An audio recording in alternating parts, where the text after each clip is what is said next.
اختر الایمان کی نظم ڈاسنا اسٹیشن کا مسافر، ملاحظہ فرمائیے۔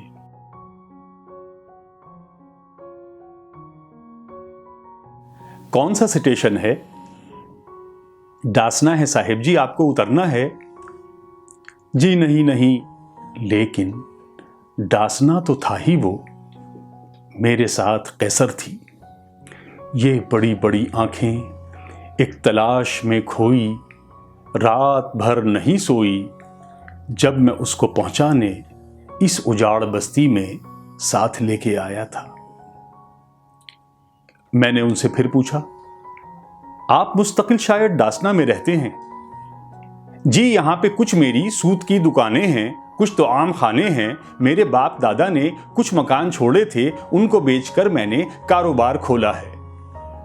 میں سنا کیا بیٹھا، بولتا رہا وہ شخص، کچھ زمینداری ہے اس حقیر بستی میں، کون آ کے رہتا تھا؟ لیکن اب یہی بستی بمبئی ہے، دلی ہے، قیمتیں زمینوں کی اتنی بڑھ گئیں صاحب جیسے خواب کی باتیں۔ بولتا رہا وہ شخص، ایک زمین ہی کیا ہے، کھانے پینے کی چیزیں، عام جینے کی چیزیں، بھاؤ 10 گنے ہیں، اب آگ لگ گئی جیسے، آسمان حد ہے بس۔ میں نے چونک کر پوچھا، آسمان محل تھا ایک سیدوں کی بستی میں؟ آسمان ہی نہیں صاحب، اب محل کہاں ہوگا؟ ہنس پڑا یہ کہہ کر وہ۔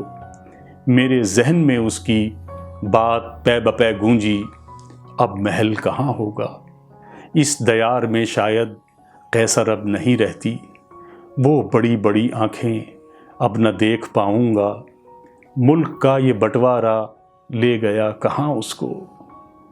ڈیوڑی کا سناٹا اور ہماری سرگوشی، مجھ سے کتنے چھوٹے ہو۔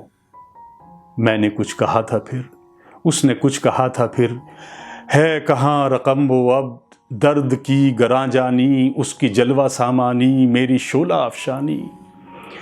ہے کہاں رقم وہ اب، کرب زیست سب میرا، گفتگو کا ڈھب میرا، اس کا ہاتھ ہاتھوں میں لے کے جب میں کہتا تھا، اب چھڑاؤ تو جانوں، رسم بے وفائی کو آج معتبر مانوں، اس کو لے کے باہوں میں جھک کے اس کے چہرے پر بھینچ کر کہا تھا یہ، بولو کیسے نکلو گی میری دسترس سے تم، میرے اس قفس سے تم؟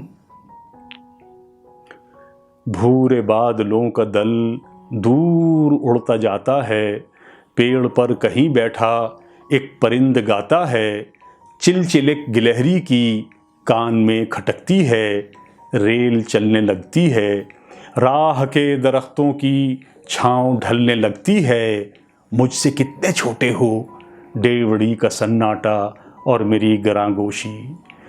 ہے کہاں رقم وہ اب، دور اس پرندے نے اپنا گیت دہرایا، آج ہم نے اپنا دل خوں کیا ہوا دیکھا، گم کیا ہوا پایا۔